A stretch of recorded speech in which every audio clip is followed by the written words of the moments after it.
Ya.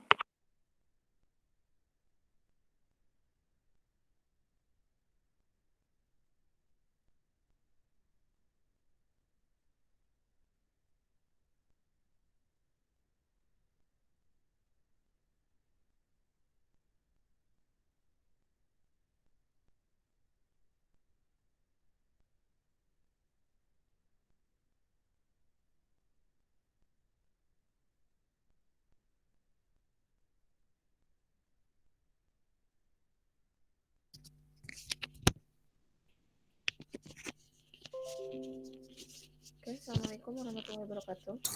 Waalaikumsalam warahmatullahi wabarakatuh. Waalaikumsalam warahmatullahi wabarakatuh. Oke, cukup jelas suara saya ya? Kecil Bu. Cukup, Ibu. Oke, tes. Jelas? Ya udah jelas. Sekarang jelas Bu. Oke. Ini sudah ada 27 orang yang bergabung. Saya akan panggil yang sudah saya cek kehadirannya ya. Adityawan, Arni, Hadir Bu. Bayu, Hadir Denny, Bu. Destriana, Hadir, Bu.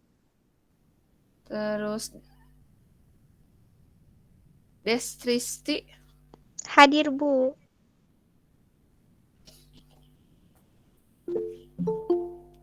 Dilia, Hadir, Bu. Firman, Hadir Bu. Hadir. Fitri, Hadir, Bu. Alia, Hadir, Bu. lalu di sini Gita, Hafiz, Hadir, Bu. Gita hadir, Ivan, Bu. Hadir Bu. Ivan Syah, Ansyah hadir Bu. Mary, Hadir, Bu. M. Fajar, Hadir Bu. Mutiara, Hadir, Bu. Lutfah, Hadir, Bu. Naufal, Hadir Bu. Norman, Nuraini. Hadir Bu. Tadi Norman udah masuk ya? Oke, Oktaviana. Hadir Bu Norman. Oke, Hadir, Oktaviana. RD Triawan, Hadir Bu. Reza, Hadir Bu. Fitriani,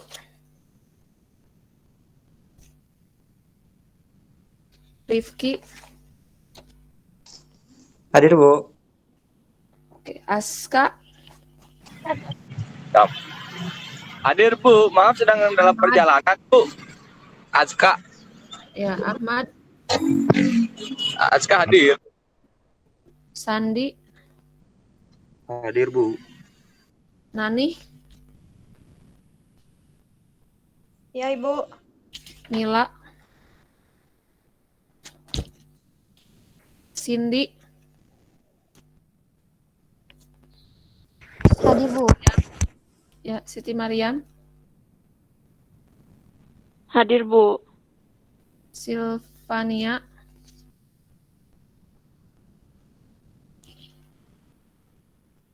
Oke, Yusuf. Oke. Yusuf hadir, Bu. Ya, yang Yusuf belum hadir. hadir, oke, yang belum hadir di sini. Tadi yang udah izin ada Yana Juliana. Kalau yang tanpa kabar ini M Krisna, Diki.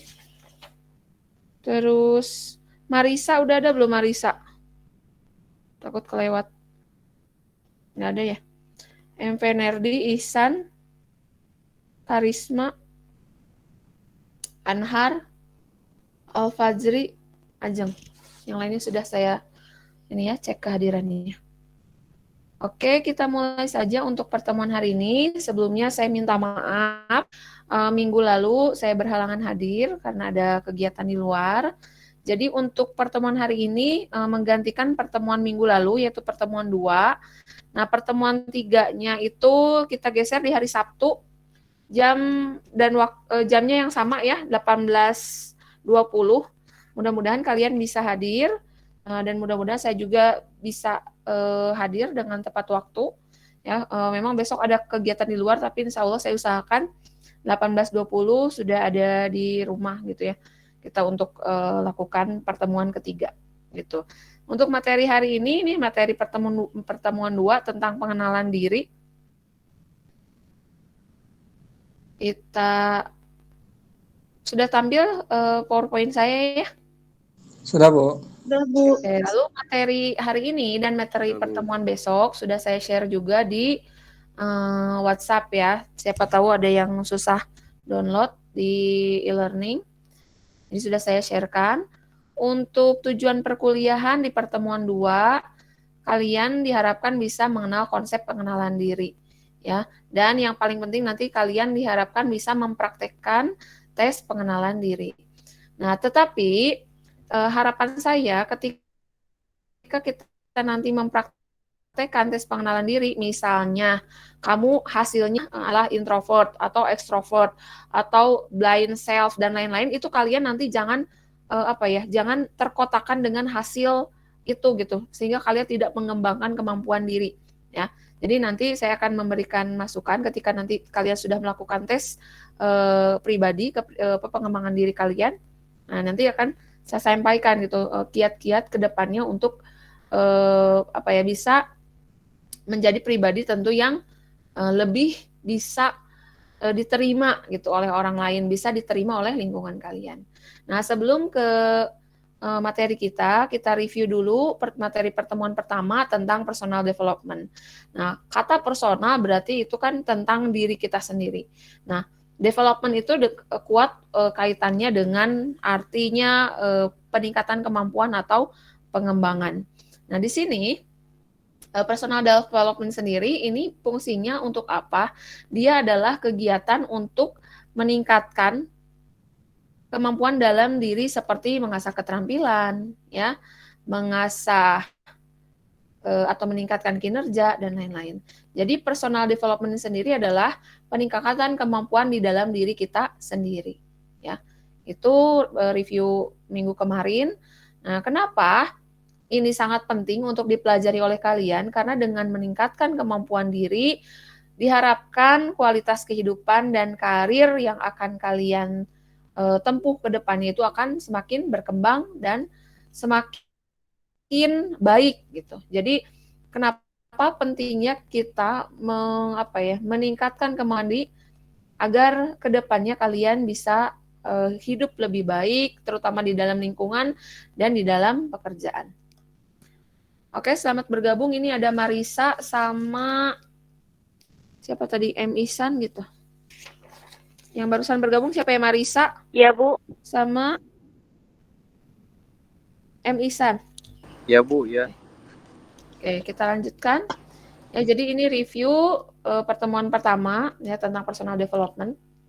Ya, tentang peningkatan kemampuan di dalam diri kalian. Gitu. Nah, ini yang materi hari ini tentang pengenalan diri. Nah, konsep pengenalan diri sendiri ini ada beberapa cara ya. Cara yang pertama yaitu menggunakan Johari window. Johari itu Jo-nya itu dari kata Joseph ya, Joseph Luke. Harinya itu dari hari ya, dari Haringham. Nah, jadi ini adalah 2 orang ilmuwan ya yang menggagas tentang konsep atau bagaimana cara pengenalan diri kita ya, agar kita bisa memahami kita itu termasuk kelompok yang mana gitu ya. Nah, di sini teori ini sendiri adalah teori untuk membantu orang-orang dalam memahami hubungan antara dirinya sendiri dan dengan orang lain. Jadi si Johari Window ini ya, kedua orang ini membuat sebuah konsep untuk memahami hubungan antara kita dengan diri kita sendiri dan orang lain. Apakah kamu misalnya cukup mengenali siapa diri kamu, atau diri kamu cukup dikenali oleh orang lain. Ya, jadi ini dua ilmuwan yang memaparkan tentang pengenalan diri. Nah, lalu ada kata window. Window itu apa bahasa Indonesianya? Jendela. Jendela. Nah, berarti yang pertama adalah Johari. Johari ini berarti dua orang. Ya, tadi ada Joseph, ada Hari. Lalu ada window, berarti ya jendela. Bisa kalian gambarkan bahwa biasanya kalau jendela itu gambarnya seperti apa sih? Yang paling standar lah kalian buat. Kotak. Kotak, ya. Iya. Kotak biasanya ininya kacanya isinya berapa? Kalau kalian buat gambar waktu SD, jendela. 4. Oke, 4. Nah, betul. Jadi kenapa disebut Windows? Karena kita ya sebagai manusia, kadang itulah kita menggambar jendela itu dengan kotak yang di dalamnya itu terdiri dari 4 buah kaca gitu ya. Oke, barusan siapa yang bergabung ya? Muhammad Julfi gitu.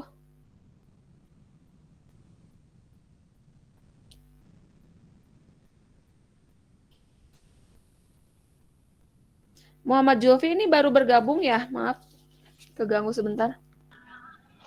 Iya Bu, saya baru bergabung.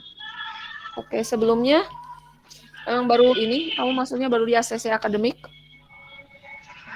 Ya, jadi 2 minggu kemarin tuh saya lagi ada kerjaan Bu, jadi baru terusin minggu ini ke akademiknya Bu, jadi saya baru masuk. Oke, ini ya. Oke, Julfi kita lanjutkan ya. Oke, makasih Bu. Oke, sama-sama. Ya, ini tentang Johari Window tadi, rata-rata orang gambar jendela itu seperti ini ya.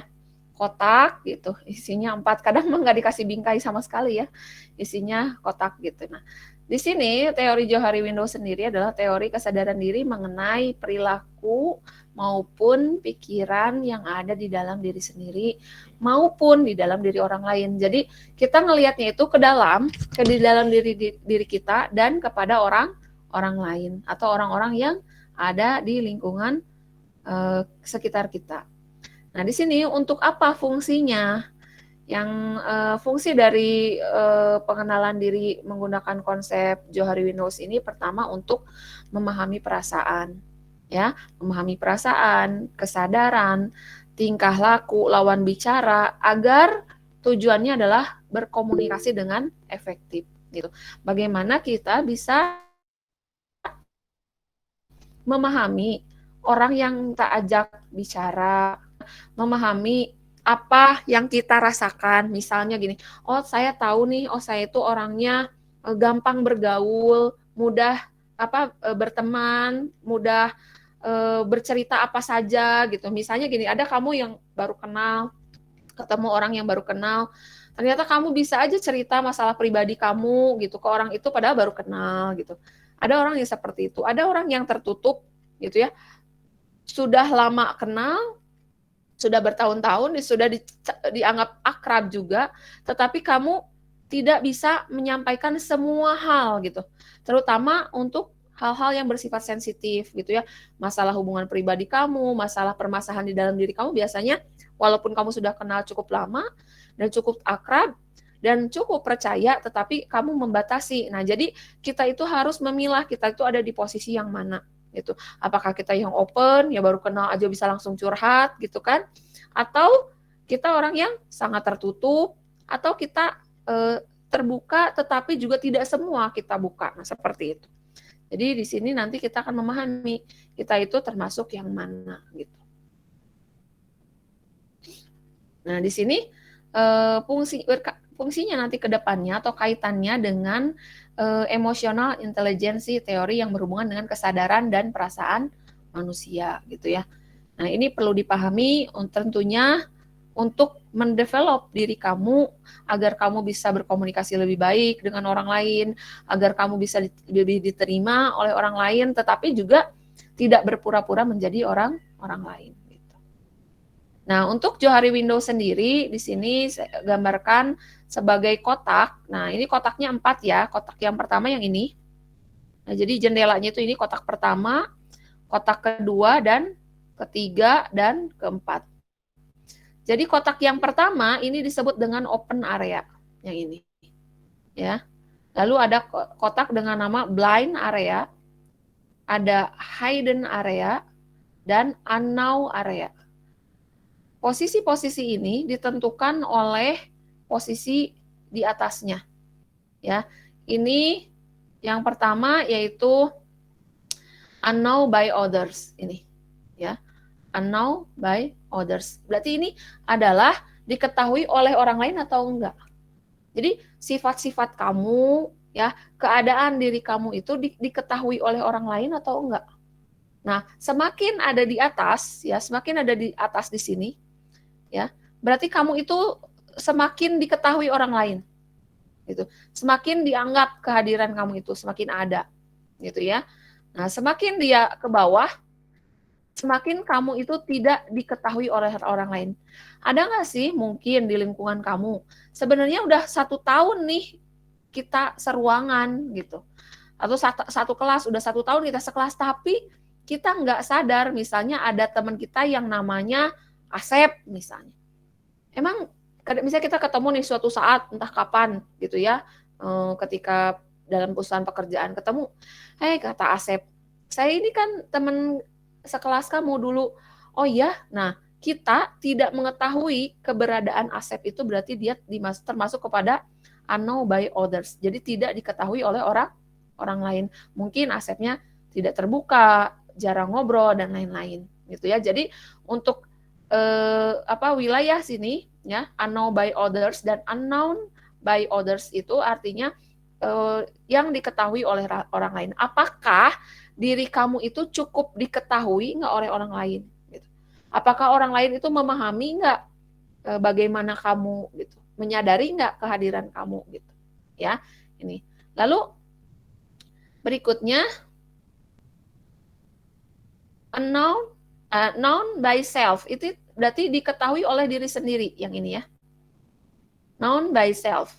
Ini artinya kita itu perasaan kita dan lain itu diketahui nggak oleh diri kita sendiri, ya. Lalu ada yang arahnya ke kanan, ini unknown by self, berarti tidak diketahui. Kamu aja nggak tahu bagaimana pribadi kamu aja nggak paham kamu itu orang yang seperti apa, gitu ya.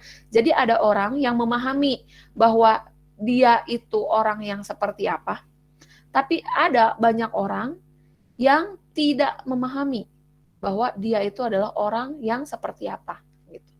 Nah, ketika orang ini, ya misalnya kamu lah katakan ya, atau enggak si Asep inilah, saya tulis A di sini. Ketika si Asep ini dipahami oleh teman-temannya, jadi dikenal oleh teman-temannya, diketahui oleh teman-temannya, dan dia juga menyadari dirinya sendiri, gitu ya, dia itu seperti apa, dia disebut pada area open area terbuka, ya, di sini. Ketika misalnya si B, kita munculkan ada orang namanya B, dia itu diketahui oleh semua orang, tapi dia labil, dia nggak tahu dirinya sendiri. Nah, yang ini ya. Dia tidak tahu dirinya tuh orang yang seperti apa, kadang dia berubah-ubah dan lain-lain. Di sini disebutnya dengan blind area. Ya, nanti kita jelaskan apa itu open area atau open self, apa itu blind area atau blind self, gitu ya. Nah, ini si B. Jadi si B ini dia diketahui oleh orang lain, ya, dipahami orang-orang lain, tahu dia, kenal dia, dipahami orang-orang lain, tapi dianya sendiri tidak mengetahui. Gitu. Disebutnya dengan blind area atau blind self. Lalu ada si C di sini. Si C di sini dia tahu akan dirinya sendiri. Nah, ini tipe-tipe orang yang dia tahu dia punya masalah, dia tahu dia ini. Pokoknya dia memahami akan dirinya sendiri, tetapi orang lain tidak. Nah ini. Ya. Orang lain tidak memahami dia. Ini. Jadi dia sadar, oh tahu kapan harus diam, tahu dia kapan dia harus bicara, dan lain. Dia memahami apa yang dia mau juga, keadaan diri dia. Dia memahami, tetapi orang lain tidak memahami. Ini disebut dengan hidden area atau hidden self. Si C. Lalu ada D. Nah ini D, si D. Saya tulis di sini D. Nah ini adalah orang yang dia juga tidak paham akan dirinya. Ya. Dia tidak stabil, dia tidak tahu maunya dia kemana. Dan orang lain pun tidak paham. Nah di sini. Orang lain pun tidak paham akan diri si D ini. Ini disebut dengan unknown area atau unknown self. Nah, disinilah kalian nanti memetakan posisi kamu itu, ya, posisi diri kamu sendiri itu ada di posisi A atau open area atau juga disebut dengan extrovert. Apakah blind area, gitu ya? Apakah hidden area atau unknown area? Nah nanti kita ada ibaratnya kayak kuesioner gitu ya, daftar pertanyaan. Nanti kamu bisa mengatakan bahwa oh kamu ada di posisi yang mana. Seperti itu, ya. Kita lanjutkan dulu.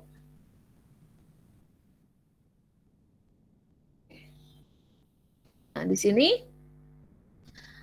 open area atau disebut dengan open self, ya. Open self itu berarti dia memahami akan dirinya sendiri dan orang lain juga paham akan dia, mengenal gitu ya, tahu gitu. Lalu ada blind self yang ini, yang tadi orang B ya. Jadi saya tuliskan ini A, si A misalnya. Yang ini si B. Ini C. Dan ini D. Nah, jadi konsepnya Johari Windows, dia memetakan orang itu menjadi 4. Ya, orang yang open self, ada yang blind self, hidden self, dan unknown self. Nah, kita bagi sekarang. Open self itu seperti apa?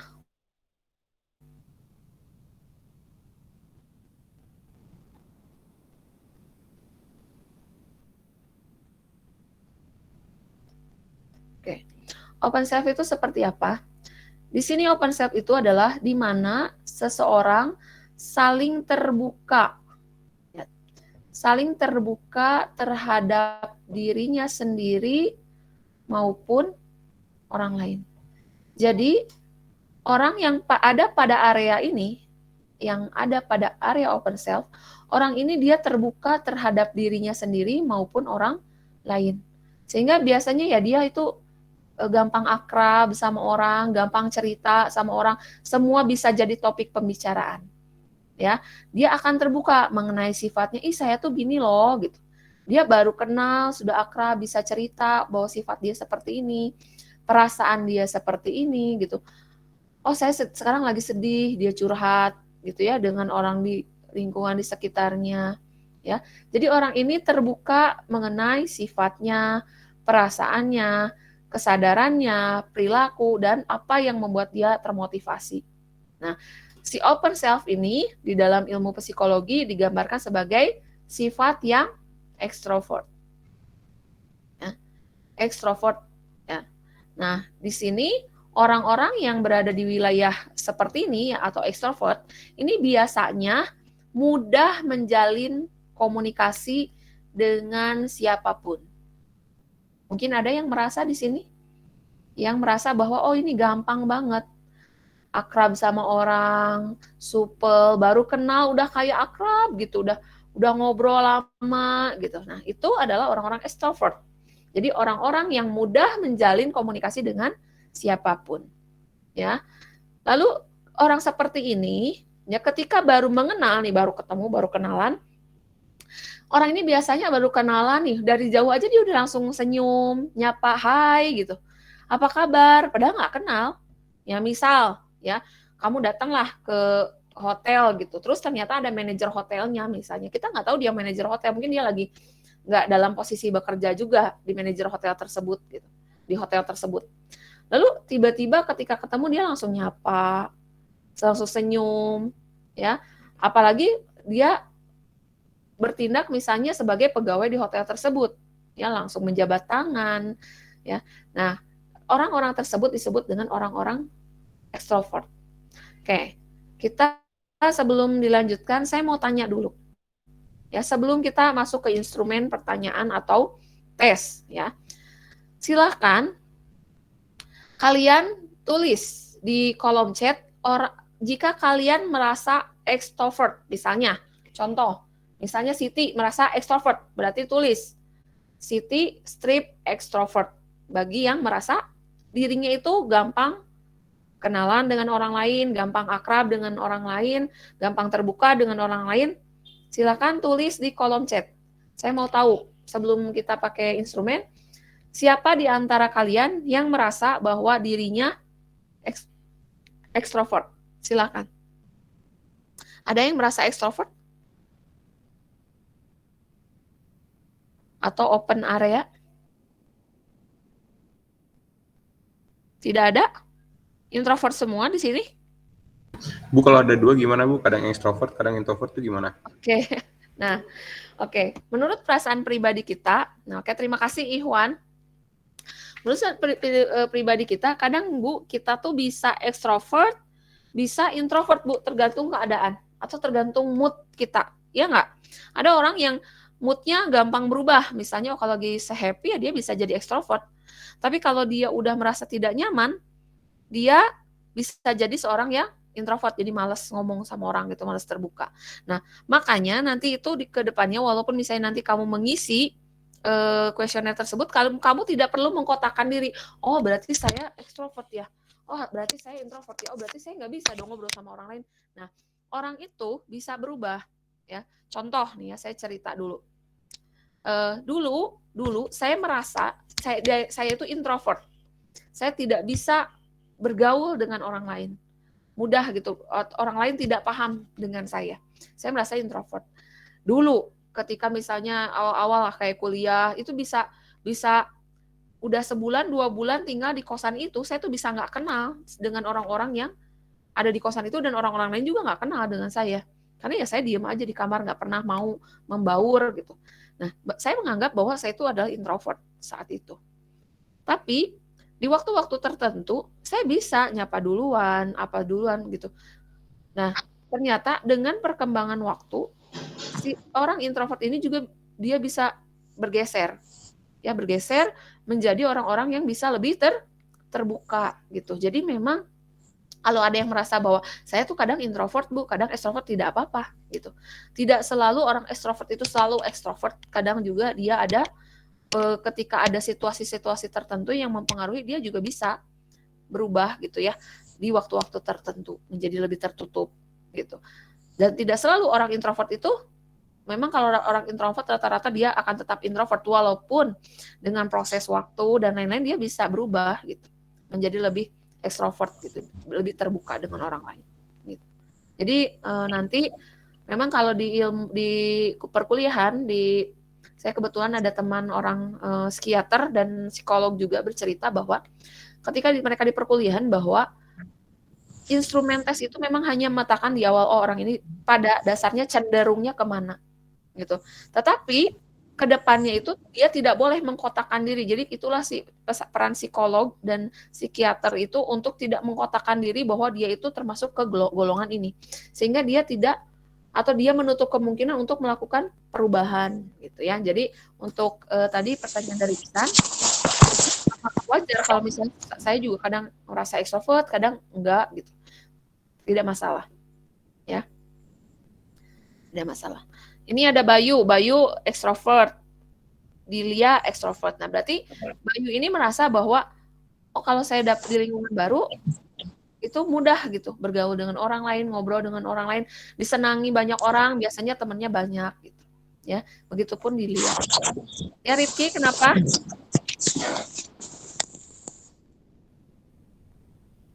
Mohon maaf Bu, kepencet ini ada adik. Oh ya. Oke, kita lanjutkan. Jadi ini saya baru keluar ya, yang mengevaluasi ini belum pakai instrumen, mengevaluasi diri sendiri bahwa oh kita masuk ke golongan ekstrovert, gitu ya. Kita masuk ke blind self. Nah, blind self ini si A, si B, apa si C? Atau si D? B bukan Bu. B. Ada yang bisa jawab? B. Di mana? B. Ya, B, betul. Yang B kan Bu. Jadi ya B, betul. Ya, jadi si blind self ini adalah si B tadi yang kita contohkan si B. Ini adalah kondisi di mana orang lain ini bisa memahami sifat kita, perasaan kita. Jadi gini, misalnya kita temenan nih, kita punya teman, kita tahu banget pas lihat teman kita, oh dia lagi marah, oh kalau diginiin dia nggak suka gitu, oh gini dia pasti mikirnya kayak gini. Nah orang lain paham, ya misalnya kita punya teman kita tuh paham akan kita gitu, oh sukanya gini, dia memahami, tetapi ya kita sendiri nggak bisa memahami diri kita sendiri gitu. Ada orang yang bisa memahami kita, bisa ngobrol sama kita, menenangkan kita, tapi kita sendiri tidak memahami diri kita sendiri. Nah, ini disebut dengan blind self. Nah, memang orang yang seperti ini biasanya, ya ini kecenderungannya ya, tidak dapat menciptakan komunikasi yang efektif. Sehingga bisa jadi timbul berbagai permasalahan. Misalnya,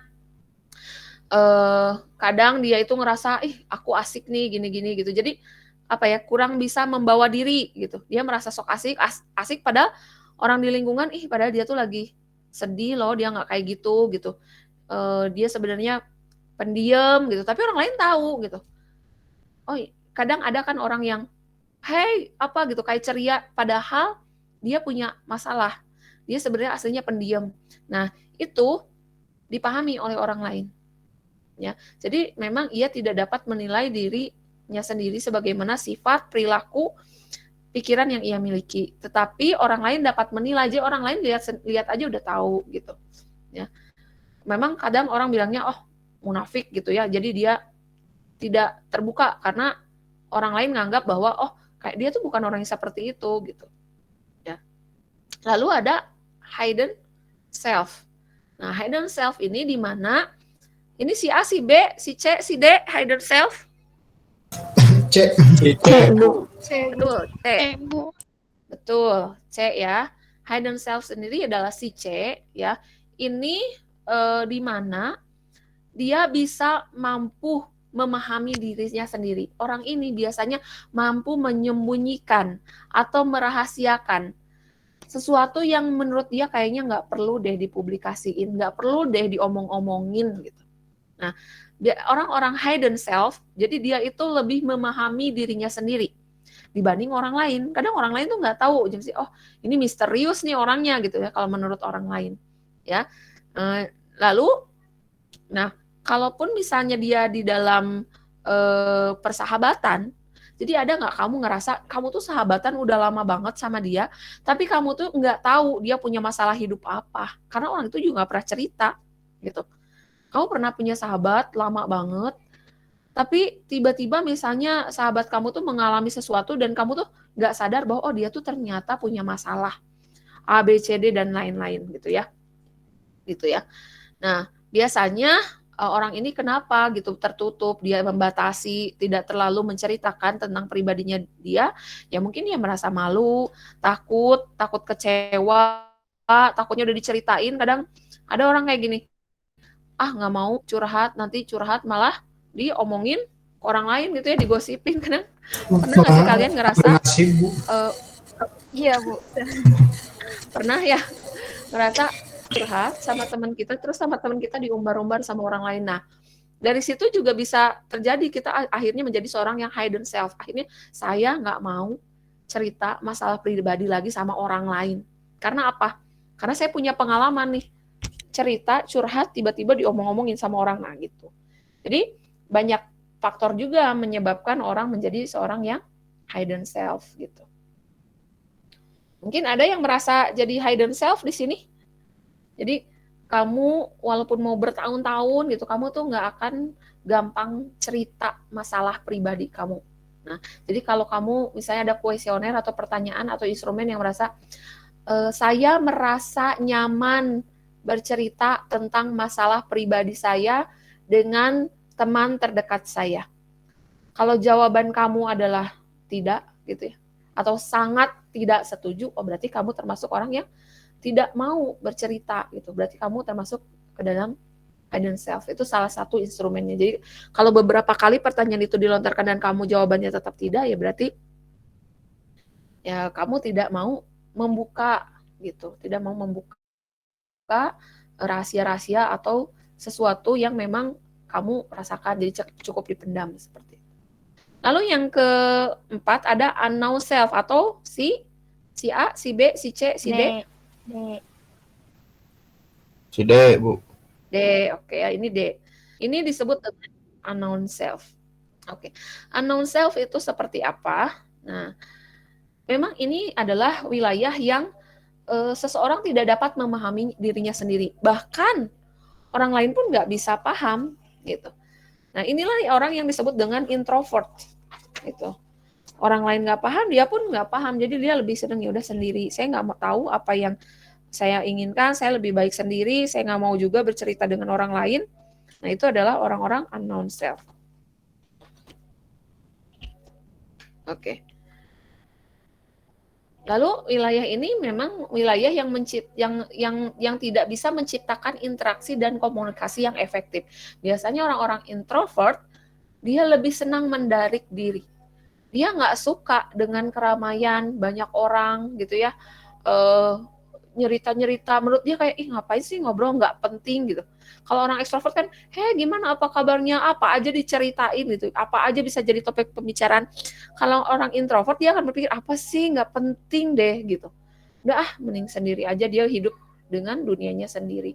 Makanya di sini digambarkan bahwa dia seperti ada selubung gitu ya, ada terbungkus seperti itu, karena mereka itu akan lebih senang jika sendiri gitu, lebih senang jika tidak ada teman ngobrol, lebih senang kalau memang pekerjaan-pekerjaan itu ya diselesaikan sendiri, nggak terlalu banyak berinteraksi dengan orang luar. Mungkin ada orang-orang seperti itu lebih senang menghadapi laptop yang benda mati ya daripada menghadapi orang yang ngajak ngobrol. Nah, itu adalah unknown self atau yang disebut dengan konsep diri tertutup atau dengan istilah introvert ya. Dia biasanya kurang bisa menerima masukan. Biasanya orang-orang tersebut ya, ada introvert pun sebenarnya kalau pakai penelitian yang lain itu introvert itu dibagi-bagi ya.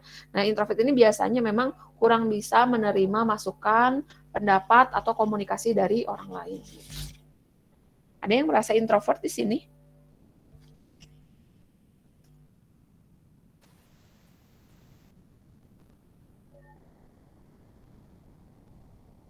Coba, saya mau tahu, ada yang nggak merasa, ini kan belum pakai instrumen ya, ada nggak sih di diri kalian yang merasa bahwa diri kalian itu introvert? Ada yang merasa introvert? Ya, Bu. Ada, Ikhwan? Ada, Bu. Firman, programmer juga nanya. Iya. Firman Programmer, Bu. Oh, iya.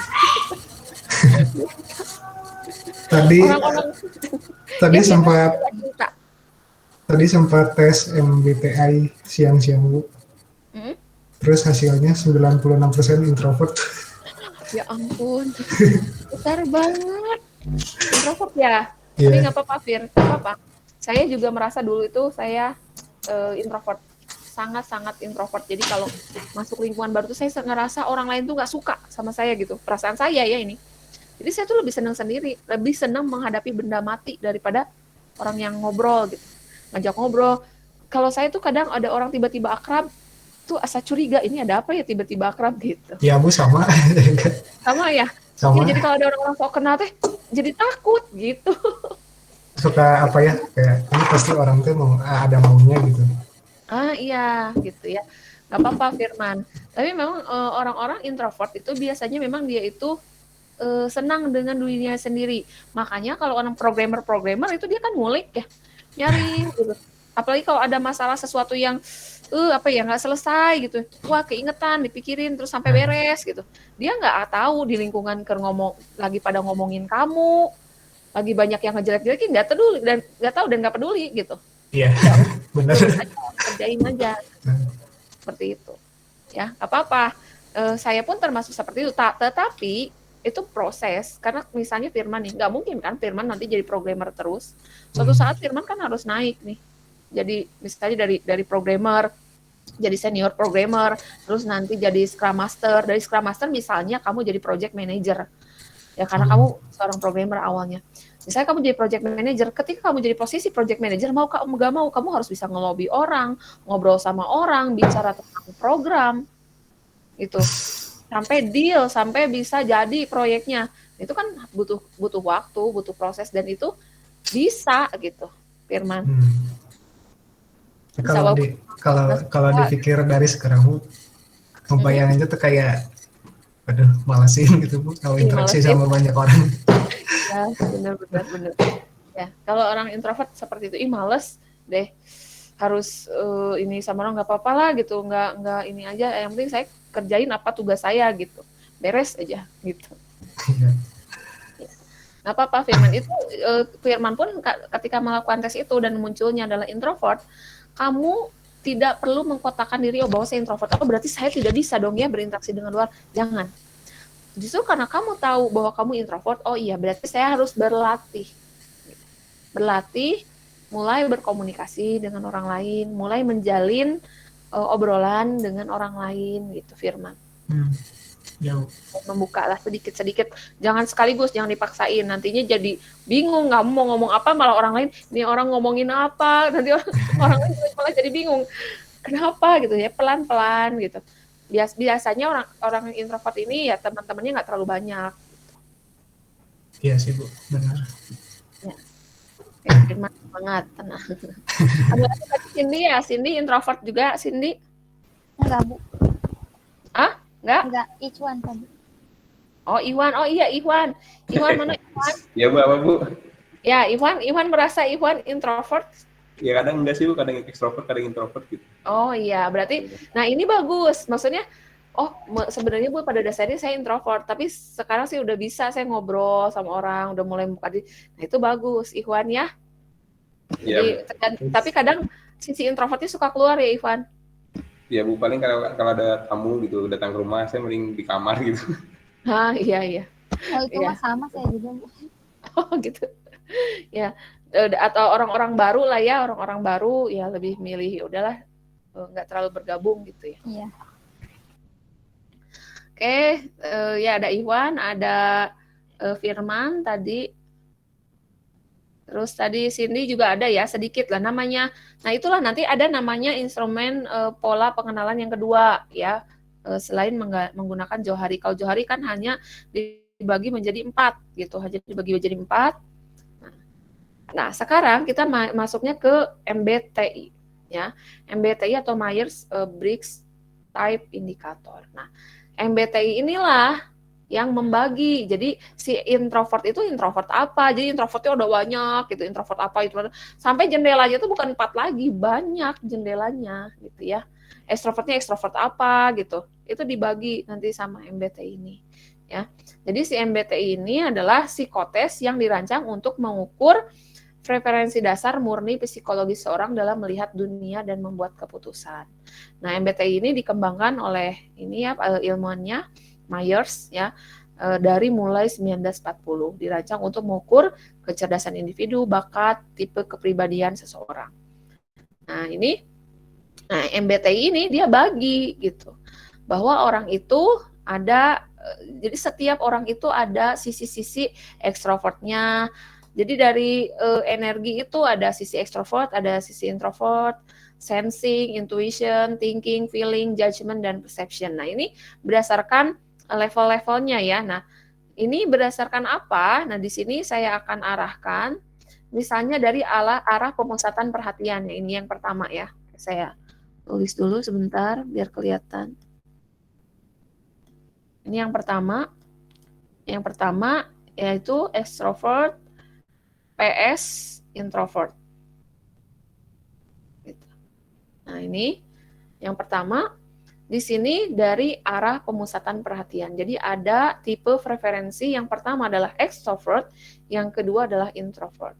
Di sini indikator atau tipenya, ya, si extrovert ini adalah orang-orang yang bisa sebagai pendorong atau energi utama, ya.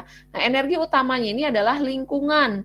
Jadi dia itu energi utamanya itu ada di lingkungan, ada dunia luar, ya, orang-orang lain ataupun benda-benda gitu. Orang extrovert ini dia bisa mengungkapkan keadaan emosi, ya.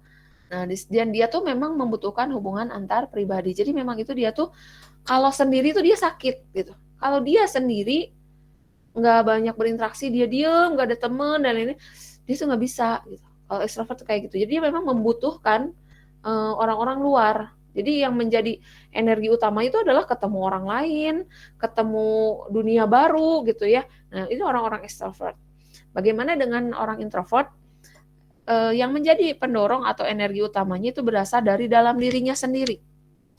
Dunia dan dalam pikirannya dia, refleksinya dia sendiri. Dan orang ini biasanya dia menyimpan keadaan emosi dan membutuhkan kesendirian. Silakan nanti kamu tanya ke diri kamu sendiri. Kalau kamu merasa ketika kamu sendirian itu nggak nyaman, senangnya di keramaian, senangnya ketemu banyak orang, ngobrol dengan orang-orang baru, dan ketika kamu udah ke lingkungan baru, ketemu orang baru itu merasa senang, gitu ya. Saya tuh kalau misalnya ada seminar di mana, ketemu orang baru, dapat kenalan-kenalan baru tuh saya seneng banget. Nah, itu berarti energi kamu tuh emang dari luar, gitu, dari orang-orang di sekitar, gitu ya. Nah, itu adalah extrovert. Tapi kamu kalau lebih senang, saya tuh lebih senang sendiri. Kalaupun hiking, solo hiking gitu ya, sendiri naik gunung, kemana jalan-jalan, belanja sendirian, nikmatin aja karena happy aja jalan sendiri, gitu ya. Menyimpan emosi, nggak terlalu disampaikan kepada orang lain. Kalau mungkin kamu menyukai orang atau apa, lebih banyak memendam, tidak menyampaikan, itu berarti introvert. Silakan nanti dicoba ya. Ini dari arah pemusatan perhatian. Lalu selanjutnya dari cara memperoleh informasi. Nah, untuk cara memperoleh informasi itu ada dua. Yang pertama adalah sensing, ya, sensing. Yang kedua adalah intuisi. Nah, sensing ini adalah orang-orang yang mengumpulkan sesuatu melalui panca indera. Jadi dari dia melihat, lihat nih, ya, lihat orang, misalnya penampilannya cantik gitu, rapi. Nah, dia itu, ya ini cantik nih, rapi, bisalah dipercaya gitu dari penglihatan atau panca indera. Kalau yang intuisi, dia merasakan firasat gitu. Ini kayaknya mau nipu deh. Ini kayaknya ini mau ini deh, tapi bukan apa yang dia, tapi perasaan aja, kayaknya saya perasaannya nggak enak sama orang ini. Nah, gitu ya. Jadi ada orang itu, ada yang dominan sensing, ada yang intuisi. Kalau intuisi itu lebih ke perasaan atau firasat-firasat. Nah, kalau sensing, melihat sesuatu rinci, spesifik. Biasanya memang orang senang fakta gitu ya.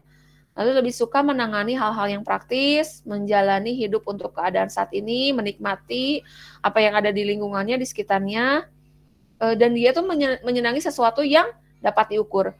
Bu, misalnya, saya introvert, Bu. Saya orang introvert, tapi saya itu nalarnya jalan gitu, atau enggak ininya jalan. Saya tuh apa-apa ya dilihat, bener, tidak langsung berdasarkan perasaan. Saya senang prosedur yang jelas. Nah, ini contoh ya, programmer. Biasanya programmer itu adalah introvert sensing. Jadi nanti ada 4 komponennya. Introvert sensing. Jadi dia jenis introvert yang sensing. Sensingnya apa? Dia introvert tetapi dia menyukai keadaan-keadaan yang prosedural. Runtut gitu. Jadi dia emang menyenangi hal seperti itu. Ya. Oke, walaupun di sini terkenal materialistis karena semuanya serba dihitung, ya. Saya pun merasa seperti itu ya. Tadi I-nya introvert, saya merasa seperti itu. Sensing juga iya. Kenapa? Semuanya dihitung, ya. Apalagi emak-emak ya, semuanya dihitung. Gitu. Lalu ada intuisi di sini melihat suatu pada pola atau hubungan, lebih suka membayangkan, imajinatif, gitu ya. Menjadi hidup untuk mengantisipasi masa depan, menyukai berbagai kemungkinan untuk berdaya cipta, menyukai variasi perubahan. Emang di sini terkesan orang-orang dengan intuisi ini terkesannya pelin-pelan, ya, gitu, dan pemimpi, gitu. Lalu di sini untuk membuat keputusan ada 2 jenis, yaitu thinking dan feeling. Ada orang yang berpikir, gitu ya, berpikir, ada yang mengandalkan perasaan. Nah di sini thinking berarti dia mengambil keputusan berdasarkan pertimbangan logis dan objektif. Oke, bisa jadi misalnya kamu introvert, lalu tadi kamu sensing dan thinking, berarti kamu IST, ya, introvert, sensing and thinking.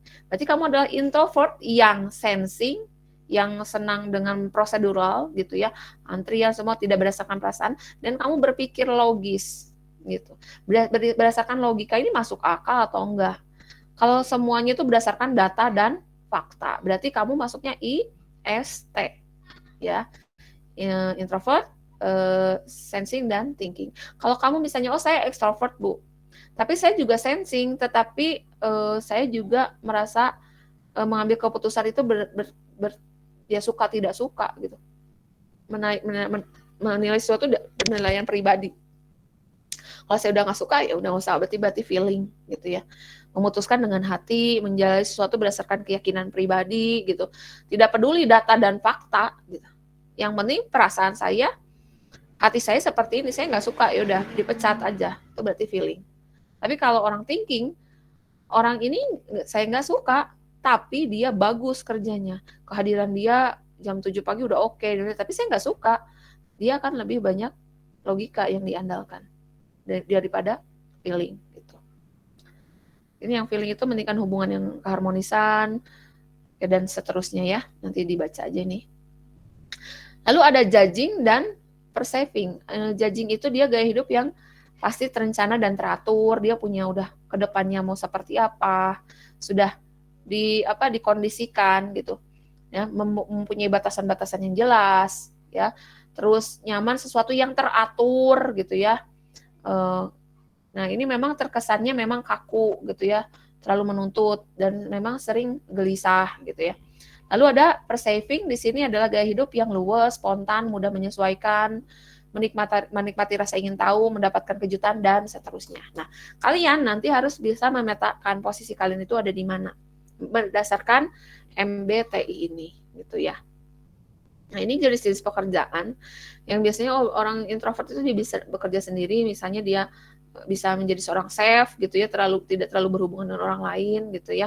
Kalau yang extrovert itu ya misalnya dia jadi pemain band gitu ya, banyak teman gitu, tampil di panggung gitu ya. Terus ada orang intuisi kerjaannya seperti apa, sensing seperti apa, thinking, judging itu seperti apa gitu ya. Nah, ini jadi si Myers-Briggs tipe indikator ini ya dibagi menjadi seperti ini. ISTJ berarti dia introvert, sensing, ya, dan ini ya judge. Jadi ini dibagi-bagi berdasarkan nanti tadi perasaan-perasaan atau apa yang pertanyaan-pertanyaan yang diberikan gitu. Oke, nah kalian diharapkan nanti melakukan tes, ya.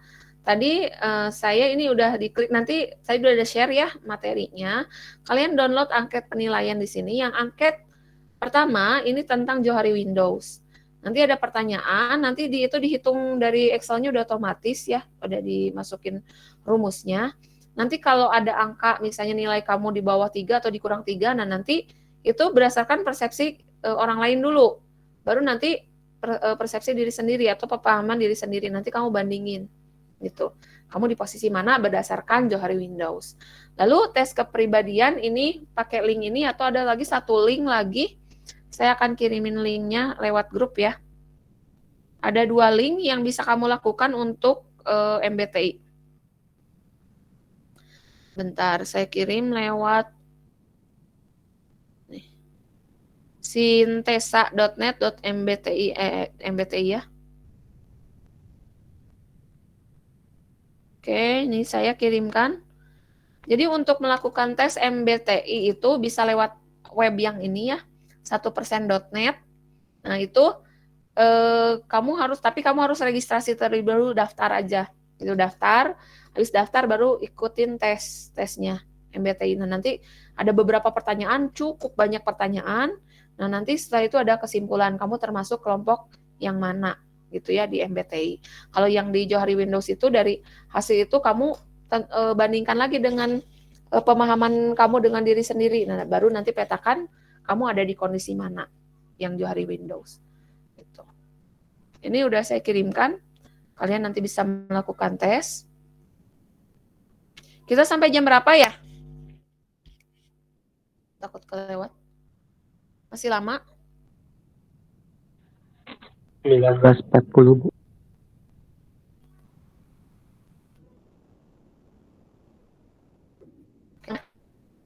Karena lama, silakan coba dulu yang MBTI. Silakan kalian coba dulu yang MBTI. Boleh pakai yang sintesa.net atau pakai yang ada di ini, PowerPoint. Saya kopikan ya. Silakan kalian kerjakan tes MBTI gitu ya, biar nggak berat. Soalnya ini ada tugas untuk besok hari Sabtu. Berhubungan dengan tes Johari sama tes MBTI. Oke, saya kirimkan linknya.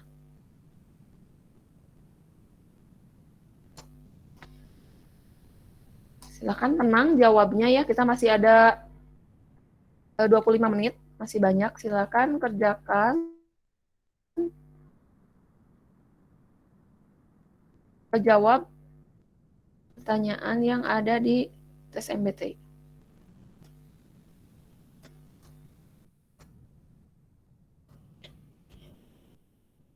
Boleh salah satu, mau boleh pakai sintesa.net.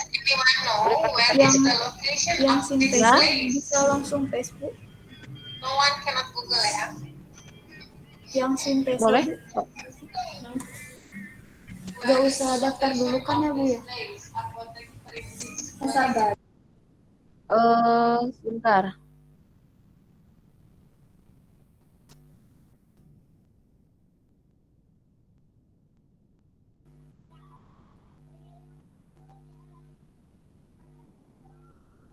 Kemarin sih yang 1% sih yang saya cobain. Yang sintesa ini belum saya coba. Tapi sepertinya tidak perlu daftar dulu kalau yang sintesa. Ya kenapa? Putus-putus? Ya Cindy? Cindy siapa barusan? Ya Bu, nggak pakai sintesa, nggak harus daftar dulu. Oke, silakan ya. Kalau si Abu males daftar dulu pakai 1%, mau pakai sintesa, boleh pakai sintesa aja. Kebetulan di internet di saya masih lagi agak lemot. Dia agak susah dibuka.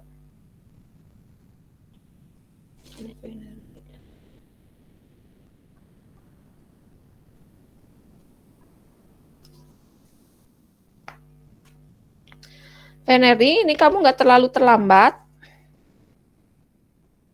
Iya Bu, mohon maaf baru nyampe kerja Bu. Pulang kerja Bu. Ya, ini silakan kamu langsung tes. Ini kamu baru gabung deh. Saya udah tandain kamu kalau 2 kali terlambat saya nggak akan masukin lagi ya ke kelas ya. Baik Bu, terima kasih. Silakan ini ya lakukan tes. Boleh pakai 1%.net, cuma kalau pakai 1%.net harus registrasi dulu.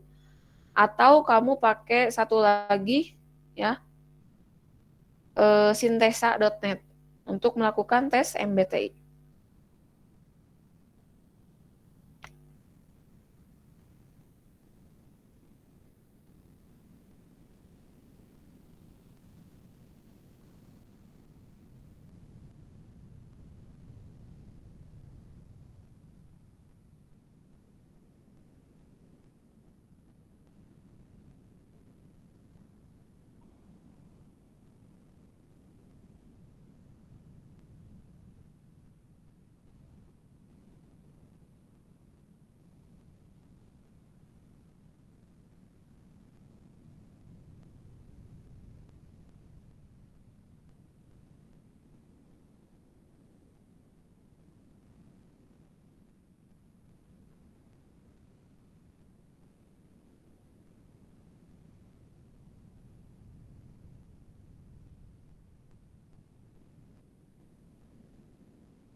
Kalau yang sudah, ketik sudah di kolom chat ya.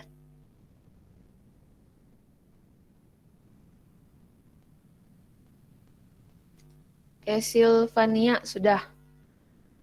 Mutiara sudah. Yang lainnya?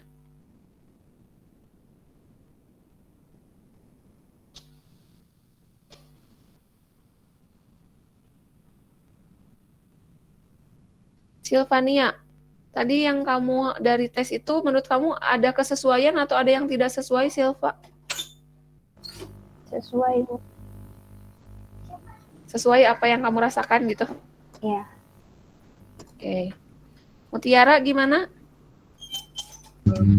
Sesuai, Bu. Sesuai juga, oke. Nah, nanti yang sudah itu kita bisa lihat ya yang tugasnya bagi yang sudah. Jadi kalian lakukan analisis ya, tes dilakukan menggunakan yang pertama pakai Johari Windows, yang kedua pakai MBTI. Nah, dari hasil tes itu berikan kesimpulan ya, apakah Anda mengenali diri Anda yang sesuai tes tersebut itu sesuai atau tidak. Ya, apa kesimpulannya dari hasil tersebut dan bagaimana Anda menyikapi hal yang Anda temukan tersebut. Ya, jika misalnya nih, oh ternyata memang benar ada permasalahan nih di situ, ya. Nah, apa solusinya? Gitu. Jadi ketika kamu melakukan tes, keluar hasil, dari hasil tersebut kamu analisa kesesuaiannya, betul atau tidak gitu. Nah, kalau kesesuaiannya sudah muncul, misalnya, oh iya sesuai, ternyata di situ tuh ada permasalahan yang terjadi, ya. Misalnya, oh dengan seperti ini berarti kan ada apa yang harus dilakukan. Nah, muncul nanti solusi apa yang bisa kamu lakukan untuk mengurangi lah setidaknya permasalahan yang bisa ditimbulkan dari sifat tersebut. Nah, baru nanti dikumpulkan melalui e-learning dalam bentuk PDF paling lambat besok, karena besok kita ketemu lagi jam 18.20 untuk pengganti pertemuan 2. Jadi besok itu di pertemuan 3 ya. Nah, gitu. Jadi silakan yang sudah ketik di kolom chat sudah. Nah, lalu lakukan analisa kesesuaian apa yang kamu dapatkan ya. Lalu bagaimana kamu menyikapi hal yang sudah kamu temukan itu dan solusinya seperti apa, dan diketik gitu ya, diketik di Word, disimpan dalam bentuk PDF, dikumpulkan lewat e-learning paling lambat hari Sabtu jam 11 malam. Ya, dan hari Sabtu jam 18.20 kita melakukan pertemuan lagi. Gitu. Ada yang ditanyakan dulu? Bu izin bertanya. Boleh, Adit. Kan besok tuh saya sama beberapa temen tuh ada jadwal jam 18.20. Gimana tuh, Bu? Overseas ya? Kamu Iya. ikut ke kelas A berarti? Kamu ikut kelas A juga sama. Kelas A nanti 20-20. Oh, oke, Bu. Nanti saya share linknya di Ya, grup. Ya, makasih, Bu. Jadi bagi yang ada kelas di 18.20 ikut ke kelas A berarti. Ya, oke, Bu. Kelas A 20-20. Gitu. Ya, Sandi. Ya, Sandi Alif Ramadan. Ya, Bu. Ya, kamu raise hand. Kepencet. Pencet, Bu. Oh. Mutiara. Ibu mau izin bertanya tentang materi tadi. Tadi kan ada extrovert itu di open self dan introvert itu ada di unknown self. Nah, saya sering dengar itu ada extrovert, introvert, dan juga ambivert. Nah, ambivert ini tuh masuknya di ranah yang mana ya, Bu? Di blind self atau di hidden self? Oke, jadi mungkin kalau di Johari Windows itu tidak dikenal dengan ambivert ya. Jadi lebih ke extrovert sama ambivert. Nah, mungkin tadi ini berhubungan sama apa yang disampaikan oleh siapa ya tadi? Teman kita. Ikhwan gitu ya. Nah, jadi ini yang disampaikan tadi oleh teman kita. Jadi ini kepribadian yang berupa gabungan dari introvert dan extrovert gitu. Jadi kadang orang ini bisa introvert, kadang orang ini bisa extrovert gitu. Sedangkan kalau di Johari Window sendiri tidak dikenal itu. Johari Window itu hanya mengkotakkan menjadi 4 bagian gitu. Nah, ada istilah ambivert yang memang mungkin itu pakai teori yang lain ya, pakai teori yang lain. Nah, ambivert itu adalah gabungan orang ini dia termasuk ke ambivert bisa, extrovert bisa, introvert bisa gitu. Jadi dia ada di tengah-tengah gitu. Siapa tak bersama Mutiara ya? Iya, Bu. Gimana Mutiara? Baik, Bu, sudah jelas. Jadi ambivert itu gabungan kepribadian dari introvert dan extrovert. Boleh bertanya lagi, Bu? Boleh. Kenapa kamu merasa ambivert? Iya, kadang seperti itu. Mau tanya lagi, kalau misalnya sebuah media itu bisa mempengaruhi keadaan psikologi seseorang nggak, Bu? Kayak misalnya kita nonton suatu film, nanti kitanya merasa seperti orang yang ekstrovert, atau enggak kita melihat atau membaca buku itu kita kadang menjadi orang yang introvert, itu kadang suka mempengaruhi apa tidak, Bu? Oke. Kalau kita mau pasti itu mempengaruhi atau tidak, memang harus dilakukan penelitian. Gitu ya. Dilakukan penelitian, misalnya nih ada 10 orang. 5 orang itu misalnya mendengarkan atau nggak membaca hal-hal yang sedih misalnya. Terus yang 5 orang lagi membaca hal-hal yang menyenangkan. Nanti ada kepribadian yang berubah nggak? Nah, kalau yang saya pernah ketahui, itu pernah dilakukan penelitian seperti itu. Ada beberapa kelompok orang itu diperdengarkan, diperlihatkan sesuatu yang ibaratnya karakter-karakter yang menyenangkan gitu ya, yang ceria dan lain-lain. Ternyata itu pun mempengaruhi kepribadian mereka. Jadi memang kalau saya melihat rujukan tersebut yang pernah dilakukan penelitian sebelumnya, saya cuma lupa ya penelitiannya apa waktu saya ikut kuliah S2, itu dosen saya psikolog pernah menyampaikan seperti itu. Jadi memang ada pengaruh. Dari pengaruh apa yang kita tonton, yang kita baca. Makanya katanya gini, kita tuh nggak boleh terlalu melihat sesuatu yang selalu sedih gitu ya. Ini sedih, pokoknya suasana yang bikin nggak enak aja gitu. Nah itu juga bisa mempengaruhi ke psikologi kita.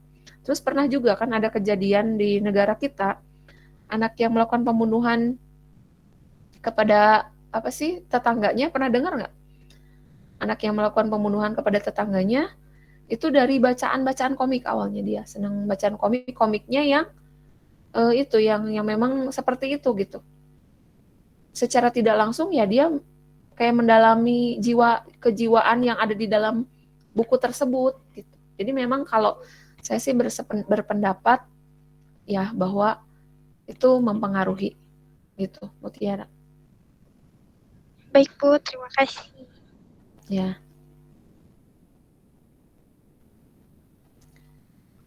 Nah, bagusnya kalian juga banyak gitu kalau misalnya tontonan-tontonan, makanya ya saya juga di lingkungan kita gitu ya, di wilayah kita, terutama negara kita, itu kan tontonan nggak disaring ya, terutama dengan adanya media sosial. Kadang anak yang masih kecil gitu ya, mungkin pada sifat dasarnya dia seperti itu kan, setiap orang itu sifat dasarnya itu kan dia punya sifat dasar. Ketika dia disuguhi dengan tontonan-tontonan tertentu dan lain-lain, ya itu bisa membuat ada perubahan perilaku nggak? Iya. Makanya itu ada di ilmu psikiater.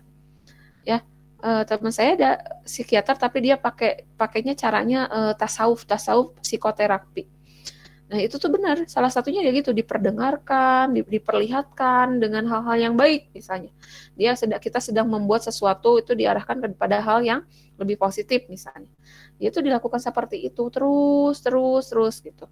Apalagi pada anak-anak misalnya ya, ketika mereka tidur 10 menit pertama tidur itu kita ucapkan kata-kata yang baik walaupun anaknya tidur, dan orang itu nggak boleh ganti-ganti. Misalnya kalau yang ngomong ibunya terus, anak soleha besok nurut ya, sekolahnya jadi rajin, diomongin terus itu perilaku dia itu akan bisa berubah gitu. Itu menurut ilmu psikologi itu bisa dilakukan. Kemarin saya ikut parenting dengan siapa? Itu juga dokter gitu ya, di ilmu psikologi, ternyata itu bisa dilakukan. Jadi benar bahwa lingkungan eksternal, apa yang kita lihat, kita tonton, kita perdengarkan itu mempengaruhi sifat kita juga gitu. Tanpa sadar, apalagi yang dilakukan di alam bawah sadar gitu. Ada lagi pertanyaan? Ada Bu, izin bertanya. Ya, Naufal. Terkait pengumpulan tugas ini kan melalui e-learning ya Bu? Iya, masih susah? Ya Bu, kebetulan tadi itu Nova cek di e-learningnya masih maintenance Bu. Oh gitu, nanti saya sharekan linknya yang bisa, share link yang bisa ngupload tugas. Oh iya, baik Bu. Nanti di-share ya. Baik Bu. Kemarin itu udah. Ya, saya cari dulu ini linknya. Ini juga saya tahunya dari mahasiswa. Jadi banyak yang ngeluh nggak bisa ini upload, ternyata ada yang ngulik. Jadi bisa gitu, pakai link tertentu. Iya, yang error cuman berandanya doang. Tuh itu udah lihat absen sama itu bisa. Jadi yang error berandanya aja. Tapi jangan di handphone, kalau di handphone nggak bisa digeser.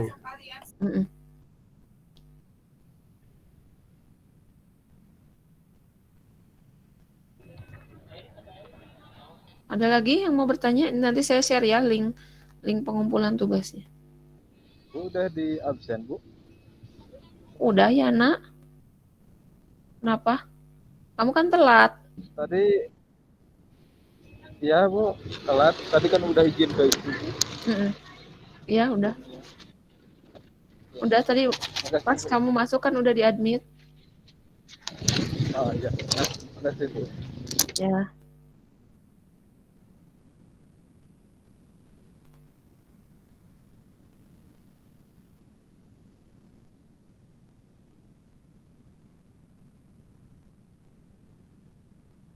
Ada lagi pertanyaan?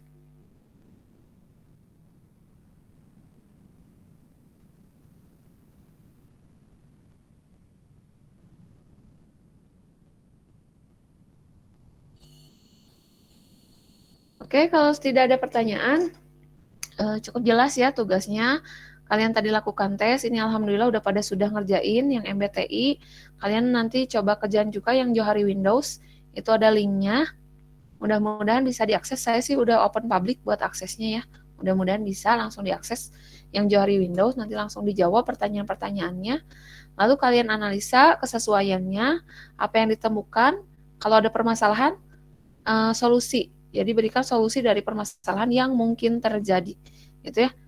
Kalau tidak ada pertanyaan, mungkin saya akan cukupkan sekian untuk pertemuan hari ini. Terima kasih atas semangat kalian yang luar biasa. Ya, mudah-mudahan kita di sini mendapatkan ilmu yang baru, sesuatu yang memang bisa kita ambil hikmahnya, positifnya ya untuk perbaikan kita ke depannya. Itu saja, terima kasih. Wabillahi taufiq wal hidayah. Wassalamualaikum warahmatullahi wabarakatuh. Waalaikumsalam warahmatullahi wabarakatuh.